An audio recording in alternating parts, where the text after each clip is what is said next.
What is up? Welcome to the DFS Academy for NFL Week 8, and welcome to the Bye-mageddon. 6 teams on bye right now. You are looking at your fantasy team, figuring out who in the world Kyle Monangai is, and if he is going to be good enough to start for you this week.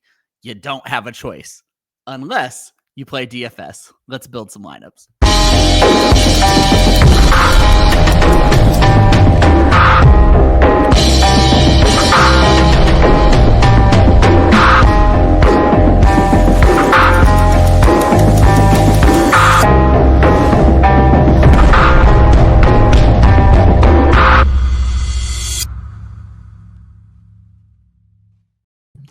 Welcome to the DFS Academy for NFL Week 8. I am your host, Ryan Weiss. With me, as always, Austin Amendolia. Austin, how are you doing on this fine Thursday evening?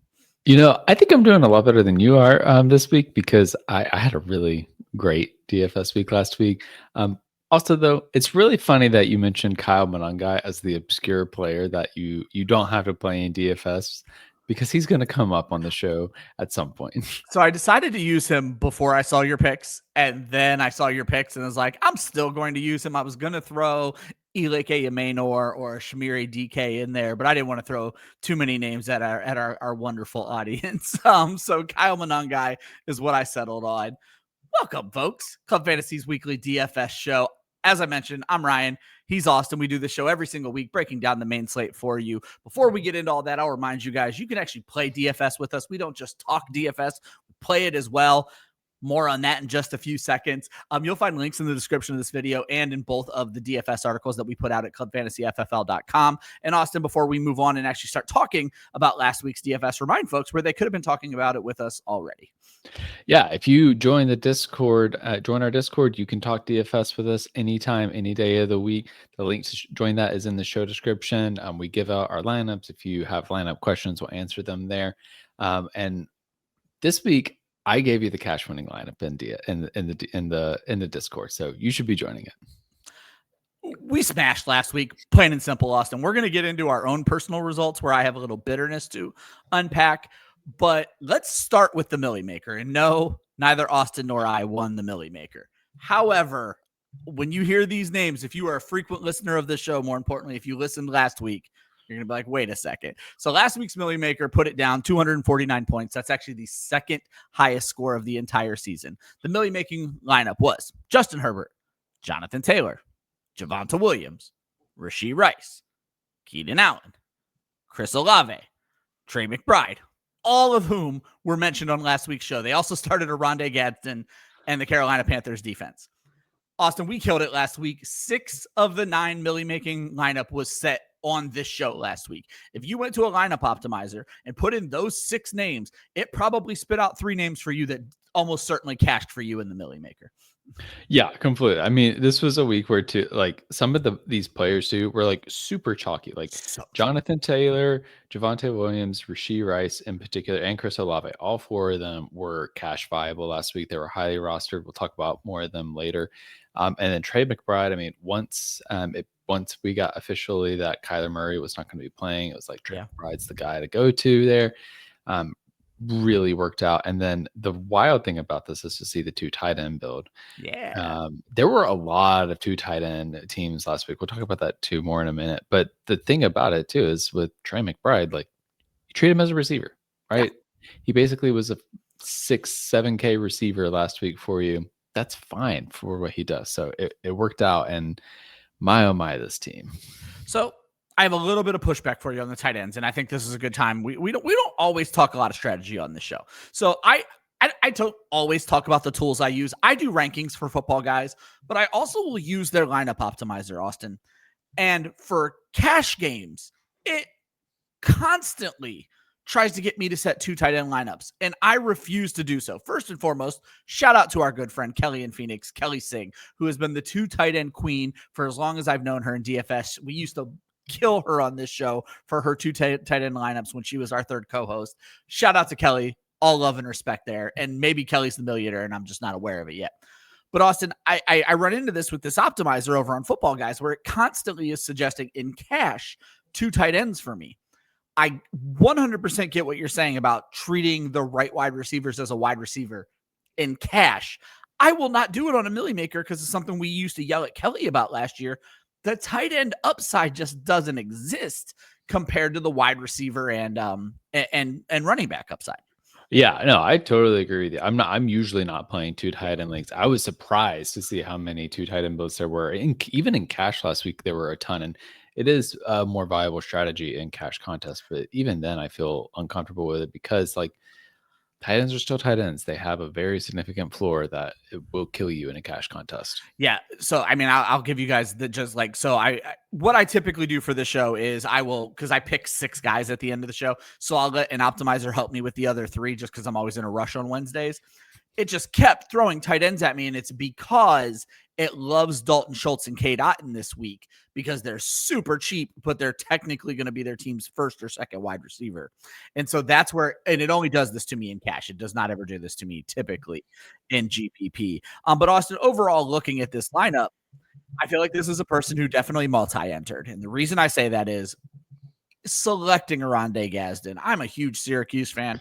Oronde Gadsden wasn't sniffing any of my lineups. Then you're doing a double stack of the LAC game with a bring back on Jonathan Taylor and then no other correlation. Like not one of these players played each other in any of these other games. So it's a pretty straightforward lineup, but obviously you got to hit home runs on Oronde Gadsden getting the most yards by a tight end this season. Yeah, and I mean, I will say, give credit towards the fantasy football guys talked about this game for the Chargers last week and how the Indianapolis Colts secondary was easy to fight against. And so I didn't have a Oronde Gadsden in my lineup, but I did have other Los Angeles Chargers players. And you even mentioned Keenan Allen, and I was ready to give you a hard time. I think I didn't last week. That Keenan Allen has just been kind of like meh. And I thought he may be on his way out. And for a little bit of this game, it didn't look great. But certainly by the end of the game, it looked fantastic. So. It sure did. Yeah. I was nervous when I opened up my cash contest and saw that he was like less than 5% rostered in my double up. But hey, it worked out.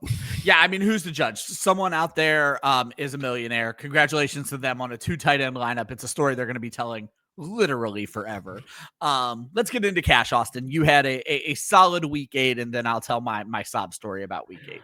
Yes. So again, I mentioned this last week. After a rough start to the season, the past 2 weeks have been grand for me. I went 100% in head-to-heads for the second week in a row. Back-to-back weeks, right? Yeah.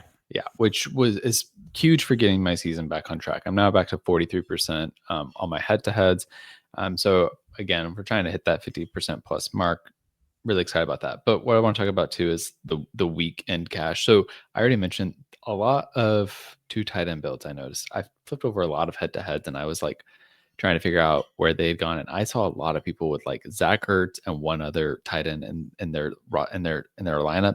That was very surprising to me. I think it still enabled you to cash last week. Like I think my lineup popped off in particular. I scored like 190 points with my cash lineup. That is like tournament style. Like I had entered it in a tournament as well and finished 3rd in that tournament. I almost won it.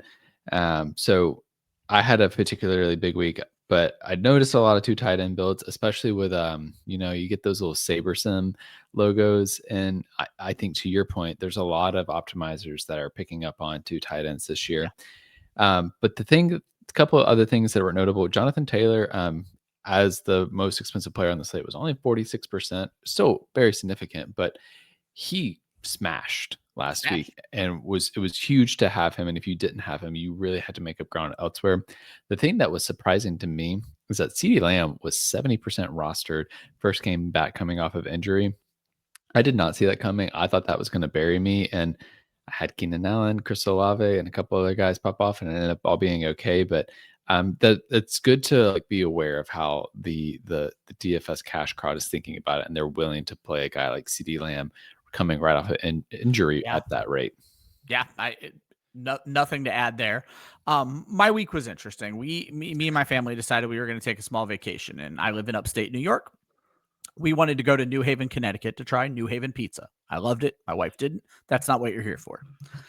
Austin, unfortunately, what I learned on Saturday when I sat down to build my Millie Maker lineup is that DFS is not legal in the state of Connecticut. So I was like, son of a bitch. is it legal in Massachusetts where I drive through to get home tomorrow, but we weren't leaving till 11? It is. I get across the border. I'll talk about my lineup building too, because I think there's some fun in that. But I get across the border and the Millie Maker has filled, Austin. Also, because I was driving, I wasn't going to have my wife entering a bunch of contests for me. So I only intended really on entering the Millie Maker once I heard I couldn't play in Connecticut. So I only intended on entering the Millie Maker. I don't know if I would have cashed. I also scored over 190 this week, and I feel like I probably would have doubled up. Didn't get in any of my cash contests. Didn't do any of that. So thanks, Connecticut. But Austin, I think the biggest revelation to me, and I do have one small regret as we talk about my lineup building, is as I mentioned, normally I have my rankings in front of me. I have my projections in front of me. I have the optimizer if I need it. Austin, I built this lineup while driving and my wife using the phone. And so literally I knew the players I liked. And so I was like, okay, I want this to be a Mahomes, Rashee Rice lineup. So let's start with Mahomes, Jonathan Taylor, Rashee Rice. So right away, I knew I was starting there. And then it was just fitting everybody else in. And then so first of all, to build my lineup like that, Austin, from memory, essentially from doing our show together, it makes me think over analysis sometimes. And then building into that over analysis, or maybe even under analysis, I pivoted away from Chris Olave because I heard the weather thing and didn't have time to check to see if the weather was actually bad in Chicago. Newsflash, it wasn't. He had 100 yards and a touchdown at halftime. My younger brother was at the Cleveland game. We spent all weekend talking about how bad the weather was in Northeast Ohio, and I still put Harold Fandon in a lineup. Like, just dumb mistakes that, I mean, I can chalk that one up to I was driving and I didn't have time to overanalyze it. But all in all, what I learned this week, Austin, is maybe just go with the flow a little bit. Like, use the tools. Maybe use the week as your build-up, but you don't need to have every tool in front of you. I don't know. It was a fun week. It could have been way more fun. We'll talk about how fun it was with our personal contest later on in the show, but it could have been way more fun for me, and I will live with this regret forever. But at least the Millie Maker guy beat me by 50 points. So I'm not – it's not the worst thing that's ever happened to me. Like, if I had, God forbid, scored 250 points in the Club Fantasy contest, I'll be perfectly honest. I don't know that I could have done this show for a couple of weeks. I would have been sick to my stomach, and we'll just leave it at that. So, yeah, I feel that. But I will say, it's a couple of things that you named, like having a good process, I think is so huge. So like what you just said, like the fact that you're like have a process throughout the week to like get a sense of the players, you do your rankings, so you have a sense of the salaries, we do the show, and so you get a little bit more in depth, and then you have a few more days to like finish thinking through some things, maybe some you get new news or whatever. Like I try and treat it that way too, where I have a process throughout the week that I go through that ramps up towards Sunday. And yeah, it's all about the balance. Like I felt that too, where there are times where like I over or under assess where my team is at. I usually tend on the over analyze side, but it's easy to do the under analysis side as well. And just like think like, oh, well, whatever, this week will be fine. Yeah. It's the same as last week. And it's like, no, things change for me 2 weeks. So it's definitely hard to strike a balance, but I think having a good process throughout the week helps you do pretty well more often than not. I remember a few weeks ago, I set my lineups Saturday night, woke up Sunday and had too much time on my hands and tinkered myself out of the cash. So part of me is like, I need to be done on Saturday and just be done on Saturday. And that might be a strategy I try moving forward. And the other thing is responsible gambling, folks. I am not chasing my losses this week. I'm not doubling up. I'm not doing anything irresponsible. I am playing my same exact things, seeing how things shake out. Be good bettors if you're going to bet at all. Let's get into the week 8, Austin, a very, very interesting main slate with many teams not available. One of the smaller player pools we're going to be dealing with. We start with top of the class. These are the high price players, $8,000 or over. Austin, you have 2 names on here that I knew you were going to have, but my goodness, those FanDuel salaries gave me a heart attack when I saw them. So. Yeah, it's going to be hard to play either one of these guys on FanDuel this week. So Bijan Robinson and Jonathan Taylor are both the players in this category that I'm looking to. But also like Christian McCaffrey fits in this category as well. He has a slightly less good matchup than Bijan Robinson and Jonathan Taylor, but I'm still fine with you playing Christian McCaffrey and cash. So I think you pick one of the 3 guys and go from there. Build the rest of your lineup around them. Robinson is 8,300 on DraftKings, 10K on FanDuel. Meanwhile, Jonathan Taylor's a whopping $9,500 on DraftKings, and also he's 10.2K. 10-2. It's wild out there. But what I will say about Taylor in particular, the matchup warrants it. I mean, he's going up against the Tennessee Titans. They are 14-point favorites, and more importantly, they have an implied team total of 31 points. That is ridiculous. I'm willing to play Jonathan Taylor in cash at that salary, and I feel like that's what we learned last week is like if you can fit him in your lineup, it feels worth it to me given how well he's performed so far this year. And Austin, it's exactly what I said about GPP last week. I don't mean to toot my own horn. I don't often do it. I predicted this multi-touchdown game. Taylor had continued to do it. The Chargers had continued to allow it. And then, Austin, when I look at this week, how do you not think it's going to happen again? Jonathan Taylor just beat these guys for like 180 and 3 touchdowns 4 weeks ago. Yeah. He's going to smash again. In cash and GPP, I feel like you need, like, it takes 40-point weeks to win $1 million. And I know I play for $1 million. You don't play for $1 million. But it takes 40-point weeks to win $1 million.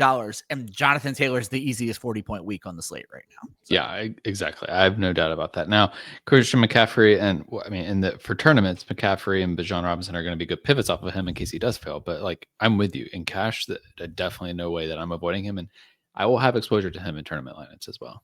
Yep. Do you want some time to talk about Bijan at all? I know you said you liked him, but no, I was just shouting out another player in this price range. I mean, it is he just has been getting such ridiculous usage in the Falcons offense, and he's outside of the down performance last week, he's been pretty consistent throughout the year, and he gets the Miami Dolphins, who they've allowed the 5th most points to the running back position since week 4.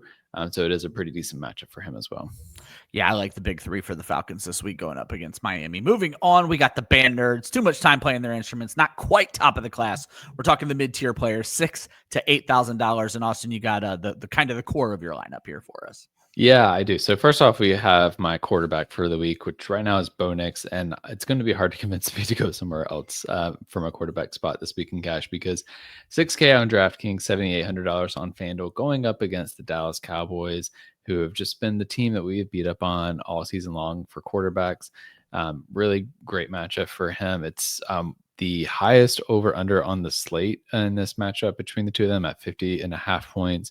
Denver is projected to score 27 of those points, and Dallas has allowed the most points to the quarterback position basically all season. And since week 4, they've been averaging 25.5 points allowed to the quarterback position. So it's just a smash spot for Bo Nix.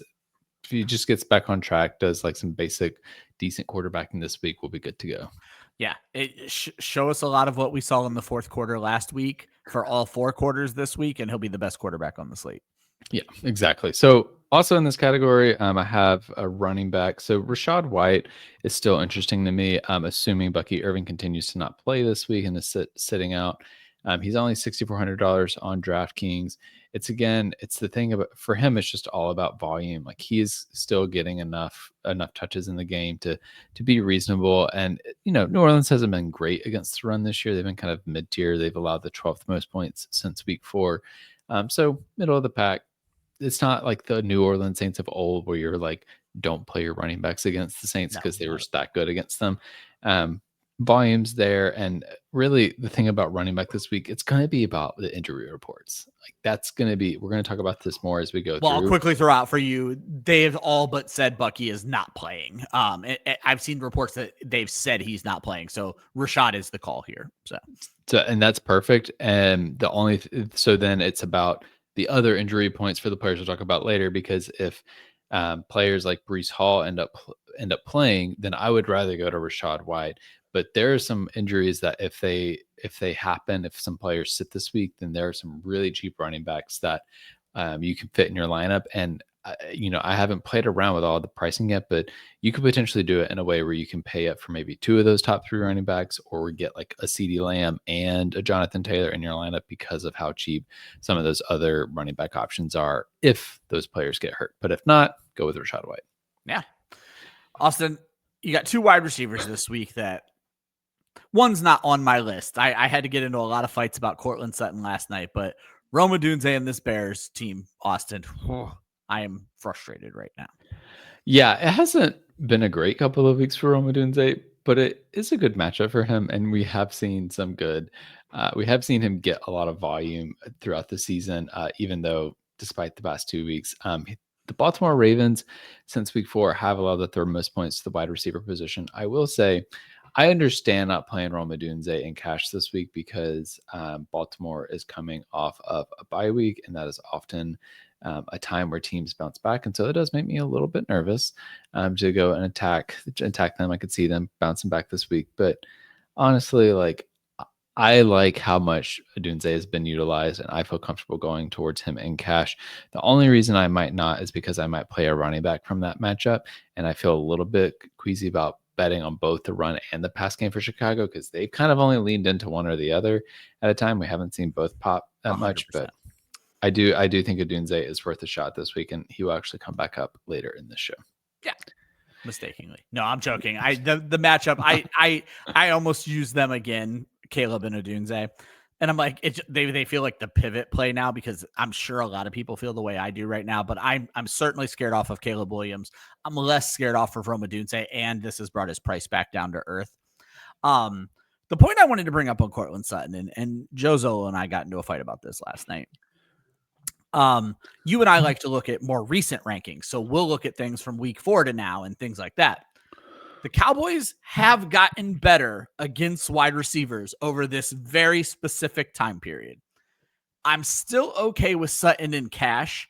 I do not think he has the top 12 upside we've seen from him this season. It's probably going to blow up in my face because I keep mentioning it, but at least if I'm right or wrong, you guys know I'll own the take. So yeah, that's fair. I mean, it's one of those things too where the Cowboys have allowed more points to the running back position than they have the receiving position in recent weeks. Yeah. So it's like, is that game script? Is that going to come back down to earth and flip? Like to your point, that weird thing that teams don't have to throw on them, so they're just running and so it could be me completely misreading the tea leaves. So. Yeah, but for cash, to your point, I think Courtland Sutton is a totally fine player to go to because Bo Nix, he's going to be throwing the ball a decent amount. Courtland Sutton is his number 1 target, and so I'm looking for him as another reliable option. I will say, I'm like 2% intrigued by Torrey Franklin in cash this week. If I need to like punt somewhere at receiver. And that to me, he's an option. He's not my favorite receiving punt option, but he's in the conversation to me.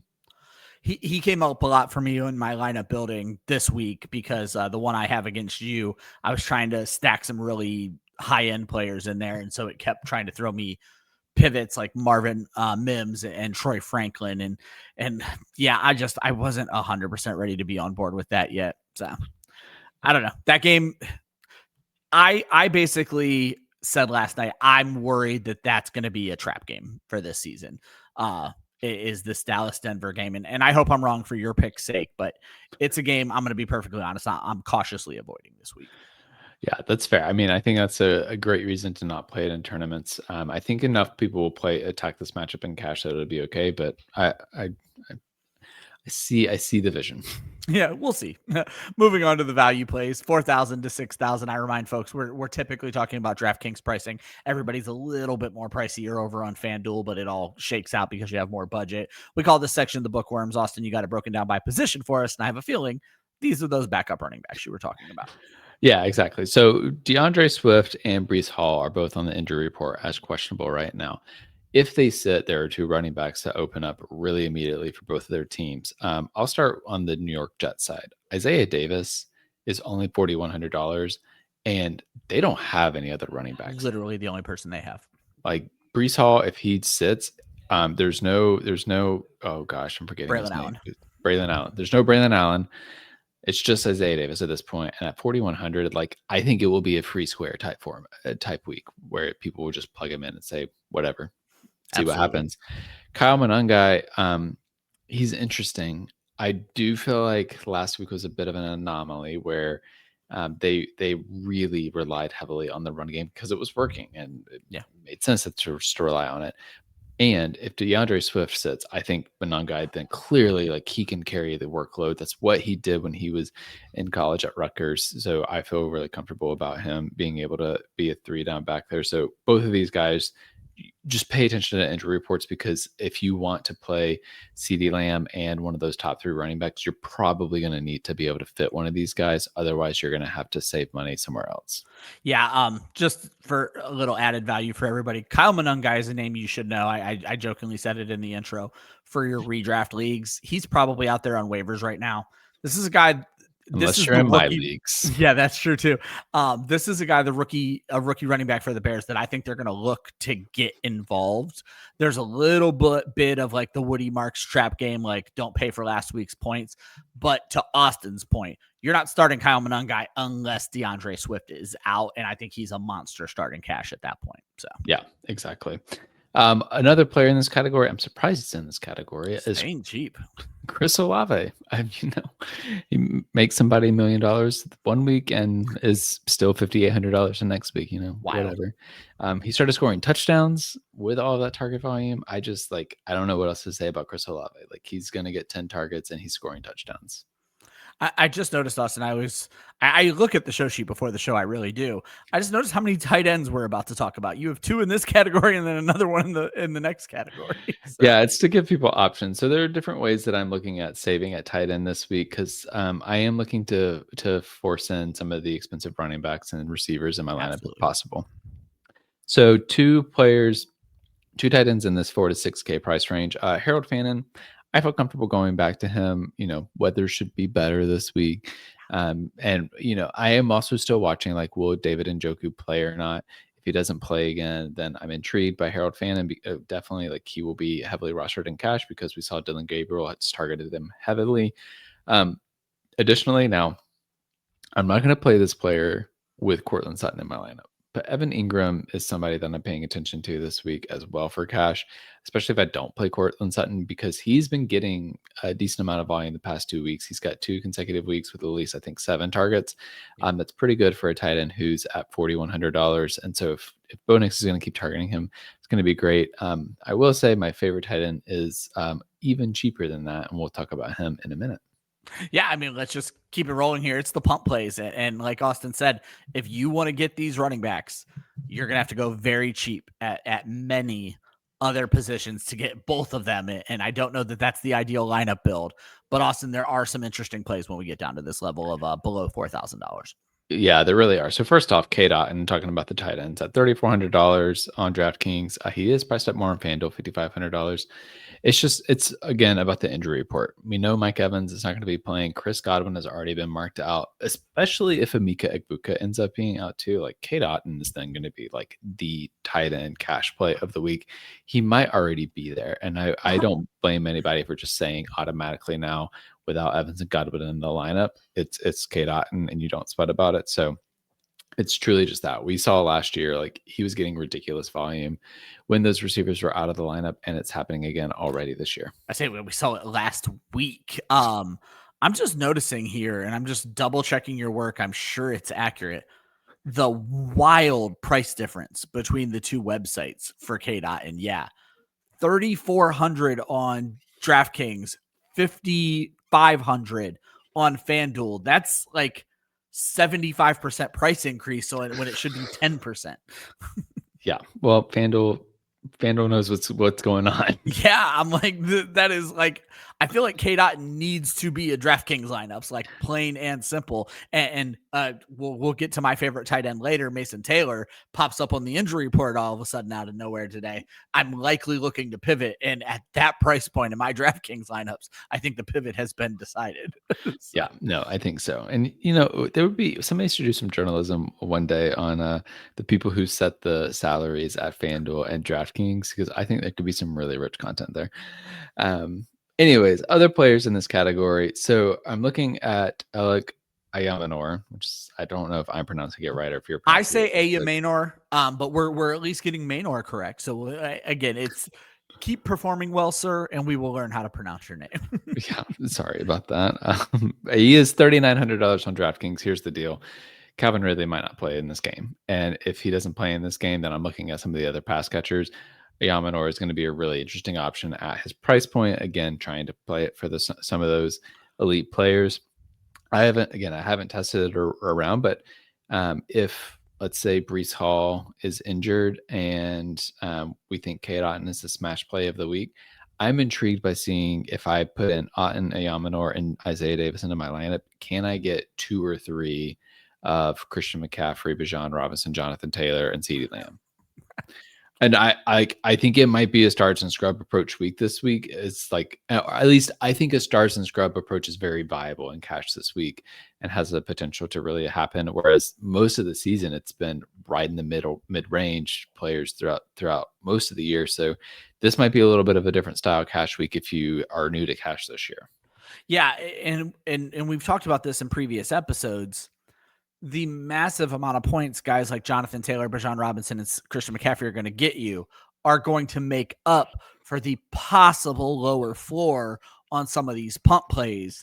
It's you can still feel safe going into it, essentially. And a lot of people have missed. Indianapolis's defense is playing very well. They're getting torched by wide receivers, and Ayamanor scored a touchdown against them back in week 3. So, yeah, there you go. And then you have not talked about your defense yet, correct? Oh, yeah, no, that's right. I do have a defense here. It's the San Francisco 49ers. I'm continuing to bet against the Houston Texans. Like, their offensive line has been rough. They are coming off a bye week, so maybe they'll bounce back a little bit for that. But the 49ers defense has been playing really well under Robert Saleh as the defensive coordinator, even with some serious injuries. So yeah. I feel really comfortable. And again, in cash, like, defense doesn't really matter that much. It's usually not going to stink your lineup. It's usually not the reason. It shouldn't be the reason that you don't cash. No. And Austin, I pivoted to the Panthers defense, which has worked out an entirely new strategy for me. Is I'm just going to take the cheapest defense that makes sense to me. Last week, going against the Jets and Justin Fields, the Panthers defense made sense. They were in both of my lineups. They cashed dude out for $1 million. They made sense. So I think taking a defense, if you don't trust the Houston offense, and right now, if they're going into this game with no Nico Collins, it's sounding like no Christian Kirk as well. So we're talking a full cast of rookie wide receivers, Nick Chubb and Dalton Schultz. That's a defense. That's an offense to pick on with the San Francisco defense. Yeah, 100%.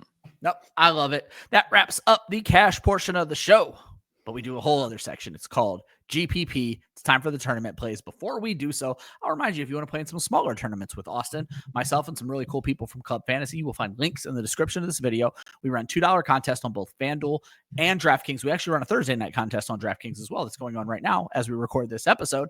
When we get down to this section, the tournament section, I actually add a few of my own favorite players because I love playing in tournaments. I scratch that lottery ticket every single week. We're going to break this down by position. Austin's going to give you enough to build a lineup. I'm going to give you one other play. Austin, let's get this thing started with quarterbacks as you get to the bane of my existence. Yeah, well, you already talked poorly about this matchup, but I am interested in the Chicago Bears, Baltimore Ravens matchup. I agree with you on the matchup. This kid, Caleb Williams, Austin, I've been so high on him, and he has made me look like a fool time and time again. I'm off, at least for this season in DFS. I don't think I can find a way to trust. Well, hopefully he's going to make you look like a fool one more time. Please do. I want him to succeed, Austin. I like this kid. He's driving me nuts right now playing in simple. That's really fair. I do really like him. $5,600 on DraftKings. That's part of the reason I'm interested in him too, is that he's really cheap. I think either way you want to play this matchup, though, is really key. So I wanted to talk about Caleb Williams, but I want to talk about the matchup really, or the game environment in general. I'm going to get a little bit ahead of myself on this, but I think there are 2 ways to play this game that will be really interesting, because I think people are not going to want to play this game in general because both sides have underperformed in different ways. I think the one way to play it is lean into the Ravens coming out and smashing behind Derrick Henry, him breaking out, coming off a bye week with fresh legs, rushing for a ton of yardage, and then Caleb Williams and Rome Odunze having to slug the ball to get back into this game and keep it competitive. On the flip side, I could see Lamar Jackson coming back from injury and showing the heck out. People are not going to want to play him because they haven't seen him in a minute. And if he does play this week, like, we know Lamar Jackson can score 40 points. And so, like, I'm also very comfortable just playing him in quarterback. And he's the type of quarterback you don't need to stack him with anybody else. You could just run him, and then you can either bring it back with a running back on the other side or receivers. I don't care, but I think this matchup is a way to get really interesting. I'm primarily looking at Caleb Williams, though, to lead my lineups when attacking this game. Yeah. What you're saying makes sense. It's something we've talked about before. Caleb Williams is going to be a contrarian play this week. I can't imagine he's more than 5%. And I kind of feel the same way about Lamar Jackson, but you bring up an interesting point. When I was putting my rankings together, the high-priced quarterbacks just feel like the right quarterbacks this week. Like the pricing's right, and they feel like the ones who are going to smash. You get guys like, for the first time all season, Drake May not being mentioned on this show, but that's because that Cleveland defense can give people fits, and we got to be careful with that. And while I still love Drake May, some of these guys who have been really reliable for us lately feel less reliable this week, whereas Caleb Williams just has this great matchup, and we hope he can take advantage of it. Yeah, I totally feel that. Some of the more expensive quarterbacks, they feel a little bit shaky for me this week. Yeah. For me, I'm going with one of those guys. And Austin, I'm playing the mind game here that seeing that big red number next to Denver's passing defense is going to scare people off of Dak Prescott. But I think Dak Prescott this season is a quarterback that you shouldn't be scared off of. But more importantly, Austin, and this is something you and I have talked about for as long as we've been doing shows together, is don't just look at those season-long numbers and accept what you're being told. When I dug into the Denver numbers, it tells a very interesting story. The Denver defense has been a good defense this year, and they've been decent against quarterbacks. And I'll say decent and not good, and certainly not how good they're going to show up in their season-long ranking. They beat up on Justin Fields, Jake Browning, and Cam Ward, held all of those guys to below 5 fantasy points, which is wild. Then you look at the other quarterbacks they've played. I don't have the names in front of me because I didn't put them in the show sheet. Every one of those quarterbacks has went for 280 plus yards. And then we have what Jackson Dart did to them last week. And obviously the Giants lost the game, but still Jackson Dart scored 4 touchdowns, but 3 of them were passing touchdowns. That's Dak Prescott's game. He has CeeDee Lamb. He has George Pickens. He has Jake Ferguson. Dak Prescott is going to be just fine. I don't care how good your DFS site says the Denver defense is. Yeah, well, and for some of those other quarterbacks that you were not referencing, that you couldn't think of, Justin Herbert, one of them, yeah. Jalen Hurts, another one of them. Like, exactly, the good quarterbacks have played well. The people Dak Prescott belongs in the category with. So. Yeah, exactly. Daniel Jones even had a really good game against them when they played the Colts. The Colts had 300 passing yards. Daniel Jones threw for 300 passing yards. Yeah. And Dak Prescott has CeeDee Lamb, George Pickens, and Jake Ferguson. He is going to be fine. I think I think he's one of the few quarterbacks this week that has the potential to hit 4 touchdowns. If your Baltimore game script goes right, Lamar and Caleb are both likely to score 4 touchdowns. Dak, I'm not worried about the script. I think Dak is fine. So. Yeah, no, I think I like that. And I think to your point about like the season long trends and not always overly relying on them, like, what we're doing here is focusing on a single game. And for GPP, it's especially about what could happen. What could happen is Dak Prescott could freaking go off. Yep. And it's how I built my lineup last week. And it's why I included Mr. Jonathan Taylor, who you think is another play in GPP this week. And I agree with that as we move on to the running backs. So. Yeah, exactly. So for the running backs this week, I do have another 2. First off, I am looking at a running back with Jonathan Taylor. Like, I think so. I think at $9,500, people are going to be afraid to play him because it's so cost prohibitive. It instantly makes you contrarian. Yeah, exactly. And I just like, I think he could score another 30 points. Now, I mentioned like there's a chance that he does because like sometimes it's like, oh, that's the obvious play, and then football is weird. It's a weird sport. It's a weird the whole Matthew Berry thing. It's an oblong shaped ball on a field and things bounce weird directions, whatever. But so it could go wrong. But I feel very comfortable playing him in tournaments, and I think people should go after him. The player I really am excited to talk about though is Derrick Henry. I already alluded to this. I'm interested in this matchup. Derrick Henry is 6K on DraftKings. I don't know anybody watching our show who remembers a time where Derrick Henry was 6K on DraftKings. I feel like that's just disrespectful. I don't care what his actual stats have been. I don't care what it's looked like. He's Derrick Henry. Derrick Henry. And I just feel like if he's going to be 6K, I want him in my lineup almost by default. I don't disagree with you. And like, the more we've talked about that game that I'm looking to avoid, the more I'm like, no, Derrick Henry needs to be played, because the whole point of this is touchdown upside. And outside of Jonathan Taylor, does any human being in the world have more touchdown upside than Derrick Henry? So. Yeah, exactly. No, I think it's great. I kind of cut you off there. I want to make sure you got all your notes in there on Derrick Henry. No, I mean, that's really the note. Okay, perfect. For me, I'm looking at James Cook. And again, it's about touchdown upside. And honestly, my notes, I'm pretty sure every one of my notes for this section talks about touchdown upside. And that's kind of the game I'm playing in GPP. I'm looking at James Cook taking on a pretty bad Carolina team. Their defense has played better, but it is a team that can be beaten by running backs. And you got James Cook coming off of a bye. To me, this just sounds like a recipe for success. He is tied for 5th amongst running backs for touchdowns, but he's played one fewer game than all the rest of them because he's had his bye already. So I think with Cook, you're getting a discounted version, $6,700 on DraftKings. Not quite that Derrick Henry cheap, but certainly cheaper than what I'm calling the big three: Christian McCaffrey, Jonathan Taylor, Bijan Robinson. So if I'm not able to get those guys in my lineup, honestly, Austin, I don't want to pivot off of Taylor, but I think a Derrick Henry, James Cook lineup does have that kind of upside. So. Yeah, I do really like that. And we have seen James Cook weirdly have that level of upside.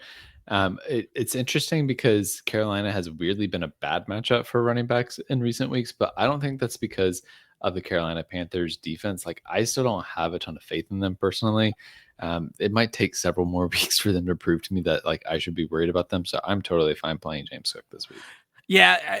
I also look at it though as like, so they shut down Breece Hall last week, but that Jets offense was just broken last week. Now they did shut down Javonte Williams, and I'll give them some credit that though he did catch 5 balls, but that was also Dallas just throwing on them the entire time. So I kind of went back on this one.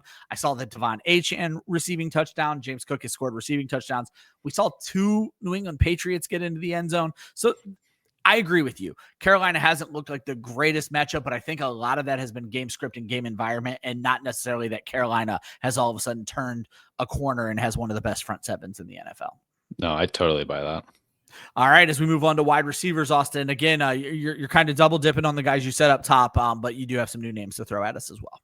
Yeah, well, and it's also like an important note that like just because a player is good in cash doesn't mean they're not also good in GPP. Like Jonathan Taylor.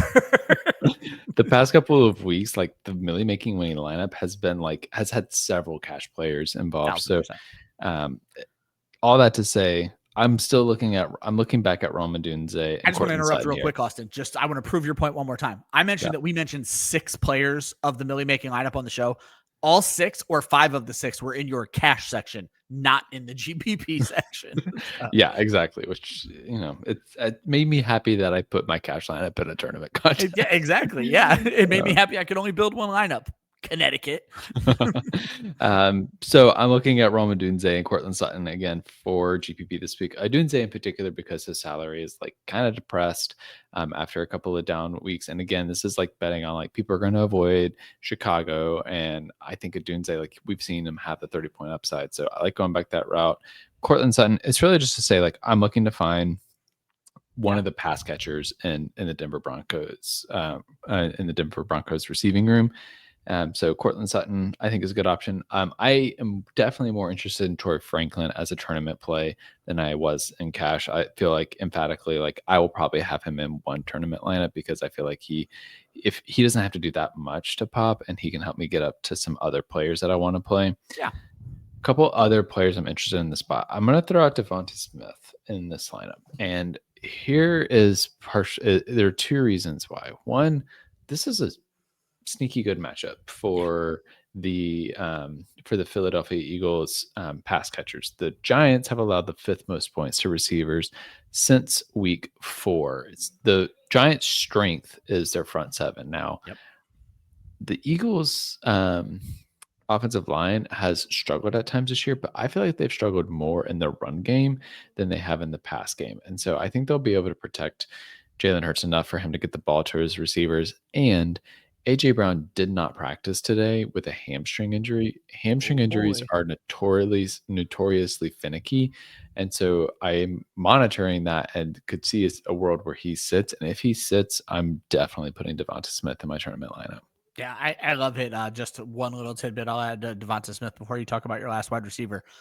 Most receiving yards by a wide receiver by anybody in the NFL with what he did last week with, I think, 186 yards. So coming off of a very hot game, did not get priced up on either site. 5,900 on DraftKings, 6,700 on FanDuel. Yeah, there you go. Yeah, I love that price point for him. So my last receiver for this category, it's funny. It's the counterpoint to a receiver that you will talk about. Absolutely.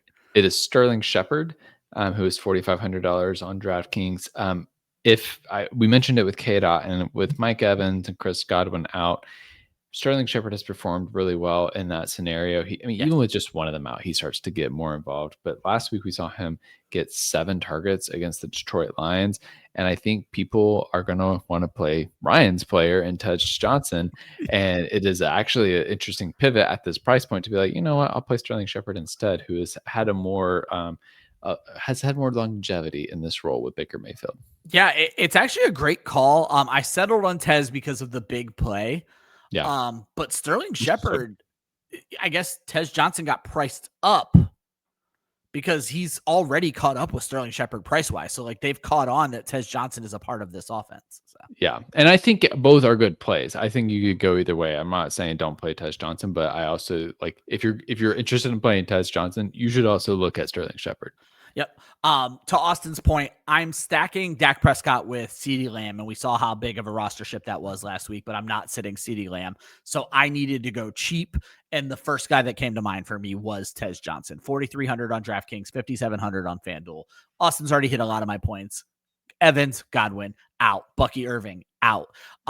Johnson seems to have earned a role in this offense. On just 19 targets this season, he already has scored 2 touchdowns. He is also averaging 17 yards a catch, which is what screams GPP to me. But to Austin's point, that could also scream chalk. And I don't know that Tej Johnson is a guy you want to get into a chalk fight with. Tej Johnson is just as easy to dud as he is to blow up this week. I would certainly, if I start seeing ideas the roster ship's going to creep up, I may pivot off of Tej Johnson. New Orleans did shut down Chicago last week, but the week before that, they gave up 3 wide receiver touchdowns to the New England Patriots. I love what we're seeing out of New England this year, but Baker Mayfield with his cast of wide receivers can at least match what we've seen from the New England Patriots. Yeah, I love it. All right, let's move on to the tight ends. Austin, you're hitting me where it hurts tonight because I'm off Chigakonkwo as well. I think he zeroed last week or the week before that when he was on my stream of the week list. I'm not feeling him, but I do know the matchup is really, really good. The matchup is really, really good for him this week. Yeah. And so that's a big part of the reason why I'm looking his direction. He is the Indianapolis is allowing the 3rd most points to the position since week 3. So that's very nice. And yes, he did have a down week last week, but he has had 4 weeks this year with 5 or more targets. Again, this is a similar situation where, as we talked about earlier, where Calvin Ridley likely to sit in this matchup. And so I'm interested in the pass catchers. Chig is a really good option here. I mean, I will shout out Gunnar Helm as well because he got 5 targets last week. So It could be one of those deals where it's like a little bit of an ambiguous tight end situation. And so maybe you sprinkle in a little bit of both, but I think they're both interesting considerations in tournaments this week. I watched a little bit of that Titans game last week, and they said that Gunnar Helm has been improving steadily as a run blocker, and that is getting him on the field more. And so I think we're starting to see a shift where it's becoming the 2 tight end that you've described. That doesn't mean they can't be fantasy relevant. Look at Pat Freiermuth and Jonnu Smith. It's just I liked Chig a lot better when I thought he had that whole thing to himself. Yeah, no, that's totally fair. And honestly, that was kind of the evaluation of Gunnar Helm coming out of college, is he was a better run blocker than he was necessarily a pass catcher, and it benefits these players in a real way. So I don't mind playing either one of them. Yep. So Austin, my tight end was locked and loaded. He's my stream of the week tight end. I'm going to keep him for the show sheet.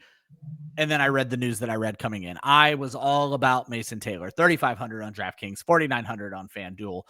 And it came out today that he missed practice with a quad injury, and it's not looking good. Friday's practice report, and again, we record this on Thursdays. Friday's practice report is going to make all of my decision. So let me tell you why I love Mason Taylor and why there may be a tricky pivot here. I want cheap touchdown upside, obviously. That's Mason Taylor or Jets tight end this week because the Bengals are awful against fantasy tight ends. Awful. They gave up 4 touchdowns last week, but they were already bad. This isn't a one game killed them, but they gave up 4 tight end touchdowns last week. In one game, folks, 4 tight end touchdowns. I went and looked. I don't have the exact number. I think it was 20 teams in the NFL this season haven't given up 4 tight end touchdowns all season long. Since he did it in one game, they cannot cover the tight end. And I trust Tyrod Taylor infinitely more to throw the football than I do Justin Fields. But then there's the quad injury. So Austin, if he does not practice tomorrow, my initial pivot is going to be your guy, K. Dotton, as I mentioned on FanDuel, certainly, or on DraftKings, certainly, or Dalton Schultz, who I feel like is in the exact same situation as K. Dotton, and one of them is cheaper on each website. However, if you want to get really weird, if they announce Taylor is out, Austin, it will be hard for me not to put I'm guessing, bare minimum price Jeremy Ruckert into my lineups. Jeremy Ruckert, for those who have no idea, because why would you, is the backup tight end for the New York Jets. So, I mean, yeah, I really can't blame you for that. Since he is so bad, is it Dwayne Washington, Daryl Washington? I can't think of the guy's name right now. The 3rd string tight end for Pittsburgh. Oh, Darnell Washington. Darnell, thank you. I'm sorry. I loved that kid coming out of Georgia, and then he just did nothing, and I've clearly erased him from my memory as well. Darnell Washington scored a touchdown against the Cincinnati Bengals last week. If Darnell Washington can find the end zone, I'm not even sure if Mason Taylor still plays, that Jeremy Ruckert doesn't find the end zone against the Cincinnati Bengals. It's bad, folks. Austin, we can't finish these lineups up without a defense. And I love what you did here because you went to the other side of the ball for GPP. Yeah, no, I did. I went to. I think you did this another week this season where you liked one for cash and the other for GPP. So. Yeah, sometimes it goes like that. I have the Houston Texans as my GPP defense this week at 3K. Really looking to have kind of flip the script on what we saw last week. And we've seen the Houston Texans front 7 is pretty good. And so I feel like they have the ability to get after the quarterback. And, there's been times where the 49ers offensive line has struggled throughout the year. I mean, no Trent Williams is meaningful for this offensive line. So it's really just betting on that and looking for, I think people are going to be looking towards the 49ers this week because of how they performed this past week against Atlanta. And people might be afraid to play the Houston Texans defense against them. So I'm like, I'm going to go that route. But also, you took my favorite defense. Well, there we go. So as I mentioned, my experimentation, they were not the defense I mentioned on the show last week, but my experimentation last week led me to the view of, and this is, Austin, I think this is just going to be my thing now, and I think it should be a lot of people's things. Starting at the bottom, scroll it up until I find the first defense I trust. And this week, that's the Cleveland Browns. Yes, the Patriots are good. Yes, Drake May is great. There is no other way to shake that. But great quarterbacks still get sacked. Great quarterbacks still throw interceptions. And far more importantly, Austin, Ramondre Stevenson hasn't found a ball he hasn't wanted to fumble yet. And Cleveland is a defense that can punish him in that front 7. Yeah, I mean, I really love this matchup because it's just because the Cleveland offense is bad doesn't mean their defense is bad. Nope. They still have Myles Garrett. Myles Garrett is arguably one-man wrecking crew. arguably the best player in the league, right? Like, I feel very comfortable going with him, going with the Cleveland Browns this week, especially because of how cheap they are. And they're even cash viable for me because of how cheap they are and what they allow you to do with the rest of your lineup. 100%. Cleveland will probably be my go-to. I have in my notes that if Lamar Jackson is out, everything I'm reading is that Lamar Jackson is playing this week. But if Lamar Jackson is out, I do think a pivot to Chicago works. Yes. Only because they happen to be $100 cheaper on, I think $100 or $200 cheaper than Cleveland on FanDuel, but they're more expensive on DraftKings, so I'm sticking with Cleveland on DraftKings regardless. Yeah, the only reason I didn't name them is because Lamar Jackson is supposed to play. Yep, like I said, I was catching up on news in between doing the show sheet and recording tonight, so now I see Lamar Jackson. So Chicago is likely out of play. I think they're ranked in my top 5 right now. I'll probably end up moving them pretty far out of that just because I'm not I'm not toiling with Lamar Jackson. That doesn't seem like a smart move in fantasy football. So. No, probably not. All right. As we do, before we wrap up the show, Austin and I go head to head every week. We call it the valedictorian shootout. And Austin, unsurprisingly, if you followed along on this show, reasserted his dominance last week, ends my 4-game winning streak, and beats me by 41 points, 156 to 115. Austin, you had great picks on every level. Each of us had a dud wide receiver, but I had the duddest of wide receivers because we do this on Thursday.